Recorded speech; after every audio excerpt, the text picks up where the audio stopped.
රාක්ෂ මේක තුලා තියෙන්නේ මෙන්න මේ පොත කියවීමටයි. මොකද්ද මේ පොත? මේ පොත තමයි විශ්වකෝෂය කියන පොත. අපි බලමු මේ විශ්වකෝෂය කියන පොත පොඩ්ඩක් ලස්සනට උච්චාරණය කරලා. එතකොට මේ පොතේ පිටිපස්සේ මේ මොකුත් නෑ බ්ලැන්ක් පොතක්. එතකොට මේකේ පිටු මෙච්චර ප්‍රමාණයක් වගේ තියෙනවා. මේකේ මේ පොතේ සම්පූර්ණම සිංහල විශ්වකෝෂයම නෙමෙයි තියෙන්නේ. ඒකේ කොටසක් තමයි තියෙන්නේ. එතකොට මේක සමහර වචන වැරදියට print වෙලා තියෙන්න පුළුවන්. ඒ වගේම කියන්නේ මුද්‍රණය වෙලා තියෙන්න පුළුවන්. අකුරු අඩු වෙන්න පුළුවන්, සමහර ඒවා වෙනස් වෙන්න පුළුවන්. ඒ වගේම මම උච්චාරණය කරද්දී සමහර ගැටලු වෙන්නත් පුළුවන්.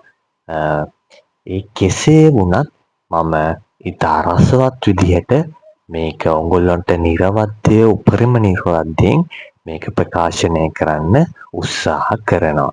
අපි මේ පොතේ ඇතුළ චුට්ටක් බලලා ඉමු.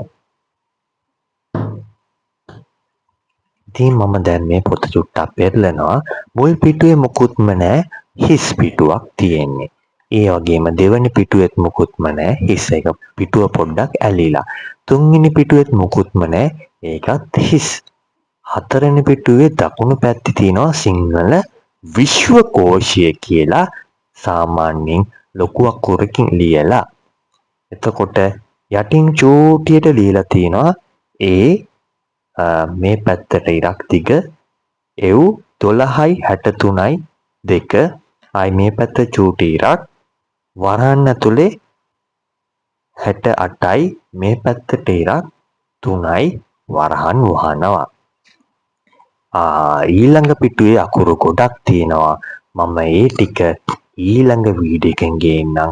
එතකම් මාත් එක්ක රැඳී ඉන්න. සබ්ස්ක්‍රයිබ් කරන්න, ෆලෝ කරන්න, ෂෙයා කරන්න, කමෙන්ට් කරන්න, ටැග් කරන්න. එහෙනම් ගිහින් එන්නම්. රාක්ෂ